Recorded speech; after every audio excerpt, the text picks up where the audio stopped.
नमस्ते दोस्तों, आज हम बात करेंगे फूल के बारे में। जैसा कि पिछली कक्षा में पत्ती के बारे में पढ़ चुका हूँ, आज आप लोगों को फूल के भाग एवं उसकी संरचना तथा फूल कितने प्रकार के होते हैं और फूल का महत्व क्या होता है और फूल क्यों मैं पढ़ता हूँ, आइए समझते हैं।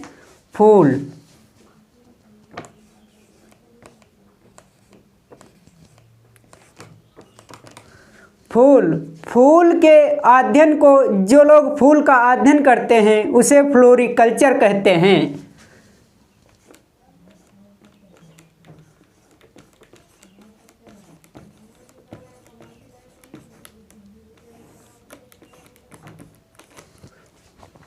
फ्लोरिकल्चर फूल यह पौधे का एक महत्वपूर्ण भाग होता है। ये प्रजनन एक पौधे का अंग होता है और ये पौधे में एक महत्वपूर्ण योगदान देता है। पौधे को खूबसूरती के रूप में प्रदर्शन के लिए किया जाता है। और फूल का क्या उपयोग होता है? फूल का जो उपयोग होता है सजावट के रूप में ज़्यादातर उपयोग किया जाता है और कुछ फूल जो होते हैं वो खाए भी जाते हैं। आइए हम समझते हैं फूल की संरचना।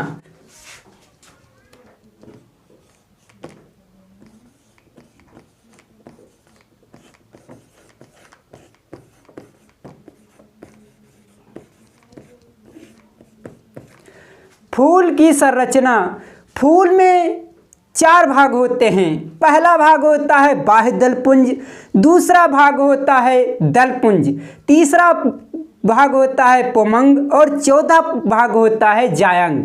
पहला भाग है बाह्य दलपुंज।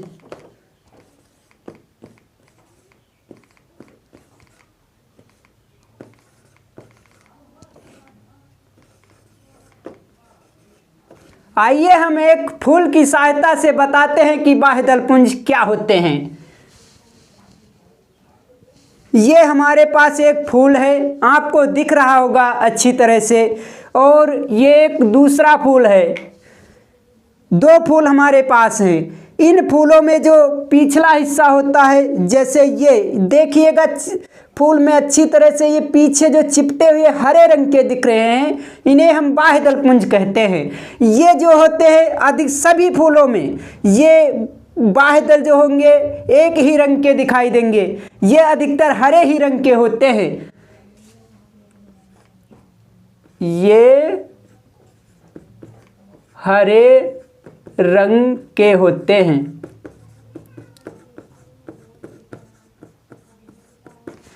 जैसे कि ये एक फूल है, दोनों में ये दिख रहे होंगे साफ साफ, यहाँ पर ये बाह्य दलपुंज चिपटे हुए हैं और इस फूल में भी ये बाह्य दलपुंज चिपटे हुए हैं। दूसरा इसी का भाग होता है दलपुंज।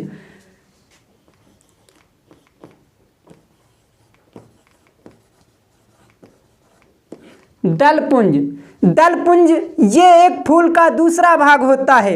जैसे कि ये पंखुड़ियों के रूप में ये 1 2 3 4 5 इसमें दलपुंज लगे हुए हैं और ये ऊपर जो इस फूल में दिखाई दे रहे हैं ये भी दलपुंज हैं। लेकिन दलपुंज जो फूलों में होते हैं ये बहुत ही रंग बिरंगे होते हैं। रंग बिरंगों के कारण ही फूल आकर्षक के रूप में दिखते हैं। दलपुंज ये रंग बिरंगे होते हैं।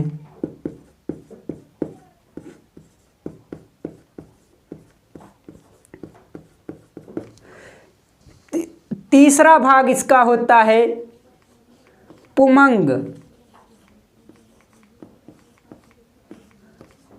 पुमंग दलपुंज के बाद में पुमंग आते हैं। ये आप लोगों को दिख रहा होगा फूल के ऊपर से, ये नीचे की जो ऊपर की ओर बने हुए हैं इन्हें हम पुमंग कहते हैं। पुमंग को दूसरे नाम से भी फूलों में जाना जाता है। इसे पुष्प का नर भी भाग कहते हैं। इसे पुष्प का नर भाग कहते हैं।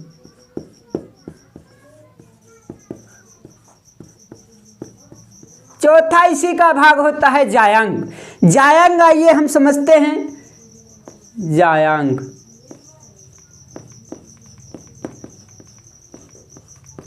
जायांग, जायांग जो होता है इसे पुष्पों में मादा के नाम से भी जाना जाता है। जो इसके बीच में एक अंडाशय के रूप में फूला हुआ सा भाग होता है उसे हम जायांग कहते हैं, और पुष्प में इसे मादा भाग भी कहते हैं, इसे पुष्प का मादा भाग भी कहते हैं।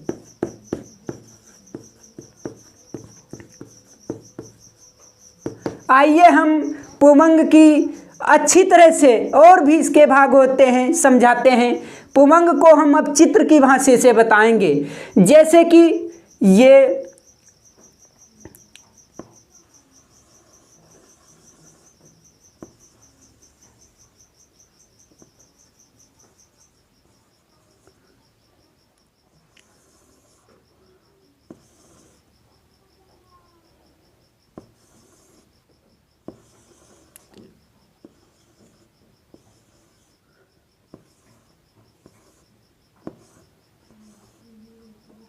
देखिएगा, ये जो है ये पुमंग है, इनका क्या नाम है, ये यहाँ से इसको पुमंग कहेंगे। पुमंग जो के 3 भाग होते हैं, इसे हम पुंकेसर कहेंगे, पुंकेसर। और जो इसके ऊपर ये है इसे हम परागकोश कहेंगे।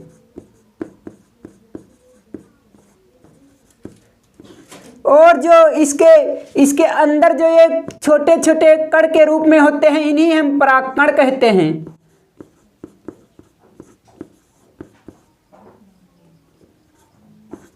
परागकण। और यह अब ये पुमंग के जो थे 3 भाग हैं। पहला भाग है पुंकेसर, दूसरा भाग है परागकोश, तीसरा भाग है परागकण। कण जो होते हैं ये बिंदु के रूप में छोटे छोटे से उपस्थित होते हैं। आइए हम अब बात करते हैं जायांग के बारे में। जायांग, जायांग ये है, ये यहाँ से लेकर के यहाँ तक की ऊपर तक की जो है ये जायांग है। जायांग, जायांग जैसे ये फूल का जो फूला हुआ सा भाग होता है इसे हम अंडाशय कहेंगे, अंडाशय। और यहाँ तक कि ये जो पतली ऊपर की ओर जा रही है तो इसे हम वर्तिका कहेंगे।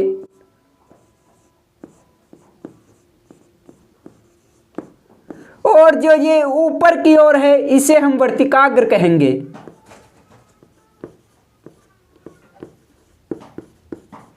जैसा कि पुमंग में 3 भाग होते हैं उसी प्रकार जायांग के भी 3 भाग होते हैं।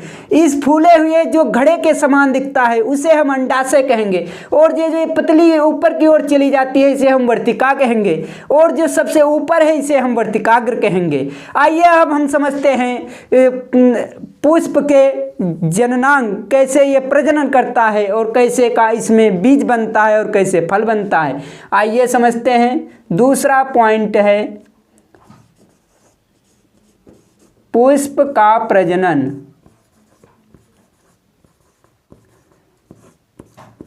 पुष्प के प्रजनन में पहले हमें समझना पड़ेगा परागण की क्रिया। परागण की क्रिया कैसे होती है? जैसे कि जब यहाँ पर ये परागकण जब होते हैं, परागकण जब किसी मधुमक्खी जैसे इस फूल पर बैठ जाती है, जैसे ये फूल है यहाँ पर मधुमक्खी बैठ गई और यहाँ से उठ करके दूसरे पुष्प पर बैठती है तो उसके वर्तिकाग्र पर परागण लग जाते हैं। इस क्रिया को परागण कहते हैं। परागण में जब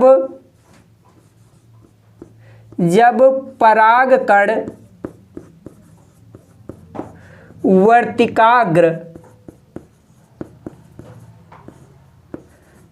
वर्तिकाग्र तक पहुंचते हैं,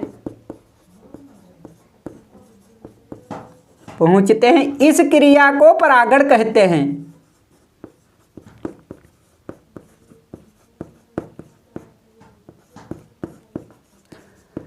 आप अच्छी तरह से समझ गए होंगे कि परागण किसे कहते हैं। जब परागकण जो यहाँ वर्तिकाग्र के ऊपर ही रह जाते हैं तो इस क्रिया को परागण कहते हैं। दूसरी समझिए,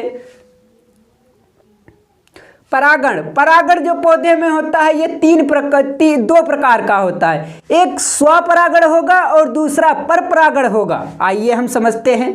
पहला है स्वपरागण।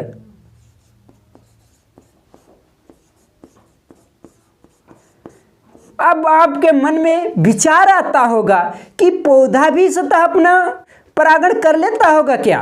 हाँ, पौधा कर लेता है। जैसे कि ये एक मेरे पास पुष्प है। पुष्प, अब आप सोच रहे होंगे जैसे ये हवा में हिल रहा है तो इसके ऊपर जो ये पराग कण जो हैं एक दूसरे के ऊपर टकरा जाते हैं। टकराने पर जो इसके पराग कण होते हैं वे वर्तिकाग्र पर पहुंच जाते हैं, जिसमें जो परागण की क्रिया है वह स्वतः ही चालू हो जाती है। परागण जो सेल्फ पॉलिनेशन होता है ये हवा और जल के भी द्वारा होता है। जल में कैसे हो जाता होगा? जल में जैसे जलकुंभी है तो वहां पर जब जल तरंगे उठती हैं तब एक दूसरे के परागकण में लगते हुए वर्तिकाग्र पर परागकण पहुंच जाते हैं, तब वहां पर परागण की क्रिया हो जाती है। इसे ही सेल्फ पॉलिनेशन या स्वपरागण कहते हैं। दूसरी क्रिया परपरागण। अब आपके मन में विचार आ गया कि परपरागण कैसे होता होगा? परपरागण, परपरागण इसके नाम से ही हमें पता चलता है कि इसमें दूसरे चीज़ों की ज़रूरत होगी। जैसे ये हमारे पास दो पुष्प हैं और जैसे यहाँ पर एक मधुमक्खी पर इस पे बैठी हुई है।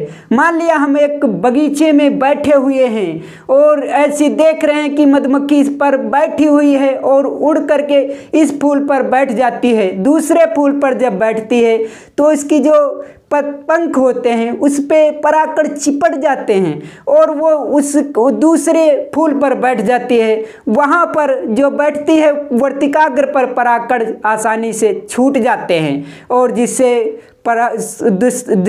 परागण की क्रिया हो जाती है। इसे ही क्रॉस पॉलिनेशन कहते हैं। और क्रॉस पॉलिनेशन में सहायक कौन कौन चीज़ें होती हैं? जैसे कीट में मधुमक्खी, तितली आदि जंतु भी कीट हो सकते हैं। और उसके अलावा पक्षियों में पक्षी बहुत छोटे छोटे पक्षी होते हैं। जैसे इस फूल पर बैठे वही उठ के उस फूल पर बैठे जाके, जिससे उनके पंखों में जो होते हैं वो परागकण चिपट जाते हैं और दूसरे फूलों पर आसानी से छूट जाते हैं और इससे क्रॉस पॉलिनेशन हो जाता है।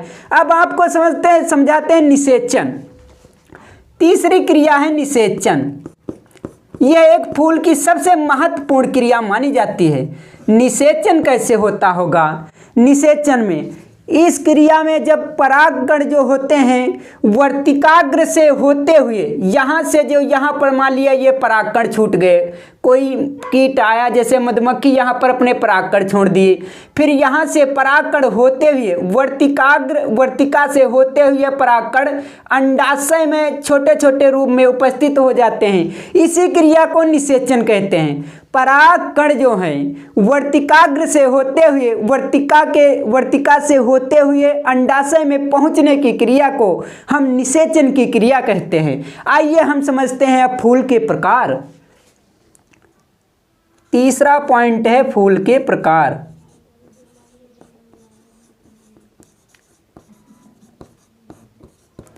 फूल के प्रकार यहाँ पर बगीचे में देखते हुए बहुत भिन्न भिन्न प्रकार के फूल होते हैं।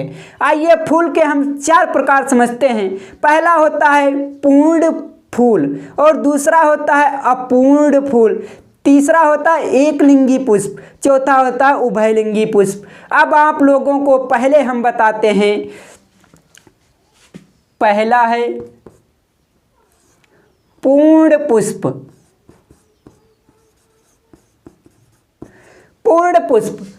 पूर्ण पुष्प में जैसे कि यह एक पूर्ण पुष्प है, मान लिया इसके जैसे ये बाह्य दलपुंज हैं, इन्हें जो हम हटा दिया जाए तो जैसे ये एक पूरा है, इसमें बाह्य दलपुंज भी लगे हुए हैं और दलपुंज भी लगे हुए हैं और इसमें पुमंग भी है और जायंग भी है। चारों जो फूल के भाग होते हैं जब उसमें उपस्थित होते हैं तब हम इसे एक पूर्ण पुष्प मानेंगे। दूसरा है अपूर्ण पुष्प।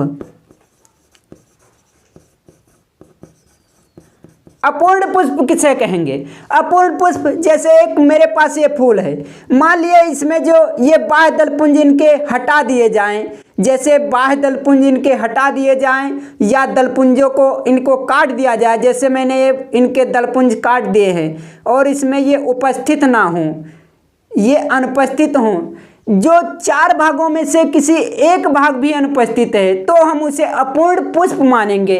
आइए हम तीसरा समझते हैं, एक लिंगी पुष्प। एक लिंगी पुष्प, एक लिंगी पुष्प किसे कहेंगे? एक लिंगी पुष्प उसे कहेंगे जिसमें केवल या तो मादा उपस्थित होगी या तो नर जननांग उपस्थित होंगे। एक लिंगी पुष्पों में ज्यादातर नर जननांग होते हैं।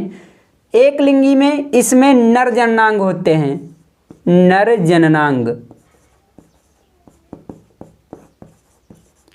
उपस्थित होते हैं। आइए हम चौथा प्रकार समझते हैं। चौथा इसी का प्रकार होता है उभयलिंगी पुष्प।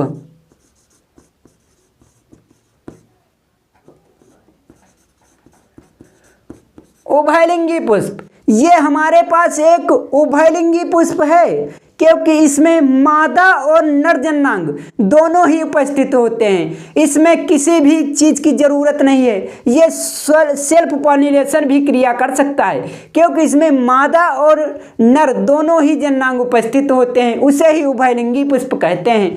जिसमें नर प्लस मादा दोनों उपस्थित हों उसी में उभयलिंगी पुष्प कहेंगे। आइए हम अब समझते हैं कि इस पुष्प का महत्व क्या है। चौथा हमारा पॉइंट है पुष्प का महत्व।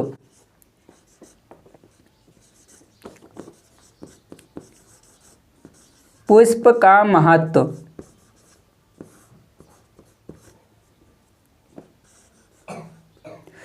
पुष्प का महत्व, सभी फूलों का अलग अलग महत्व होता है। आखिरकार में पुष्प पढ़ता ही क्यों हूं जब इसका कोई उपयोग नहीं है, आपके मन में आता है। पहला पॉइंट है, जैसे फूलों का उपयोग सजावट के रूप में अधिकतर किया जाता है। और दूसरा पॉइंट ये है कि जब कोई, जैसे गेंदे का फूल है, इसमें चर्म रोग हो जाता है तो उसका तेल गेंदे का लगाया जाता है जिससे समस्याओं से छुटकारा मिलता है। और जैसे फूल खाए भी जाते हैं, सेब में फल नहीं खाया जाता है, सेब का पुष्पक्रम खाया जाता है, इसीलिए हम कहते हैं कि कुछ फूल जो होते हैं वो खाए भी जाते हैं। और फूलों का उपयोग क्या है, जैसे कमल का फूल है, कमल का फूल एक राष्ट्रीय फूल के रूप में भी जाना जाता है और इसे पवित्रता का भी संकेत माना जाता है। और दूसरा एक गुलाब का फूल, गुलाब का फूल ये प्रेम और सौंदर्य के लिए प्रसिद्ध माना जाता है। और हम जब सुबह उठते हैं और छत पे बैठे हुए होते हैं और देखते हैं एक अच्छा सा सूरजमुखी का फूल सूरज की ओर मुख किए हुए है और वो जिधर जिधर मुड़ता है उधर उधर मुड़ता चला जाता है और इससे हमें देखने में अच्छा लगता है और मन को हमारे शांति पहुंचती है। और उसके अलावा गेंदे का फूल, गेंदे के फूल का उपयोग जैसे कि कहीं पर धार्मिक और सांस्कृतिक आयोजन हो रहे होते हैं, जैसे 2 अक्टूबर, 15 अगस्त आदि ऐसे कार्यक्रम जब स्कूलों में किए जाते हैं तब वहाँ गेंदे के फूल जो हैं बरसाए जाते हैं। आइए हम बताते हैं कि आज हमने क्या क्या पढ़ा। पहला है फूल, फूल के अध्ययन को हम फ्लोरिकल्चर कहते हैं। फूल की संरचना, फूल की संरचना में 4 भाग होते हैं, बाह्य दलपुंज और दलपुंज, पुंमंग, जायंग। और दूसरा पॉइंट हमने पढ़ा है पुष्प का प्रजनन।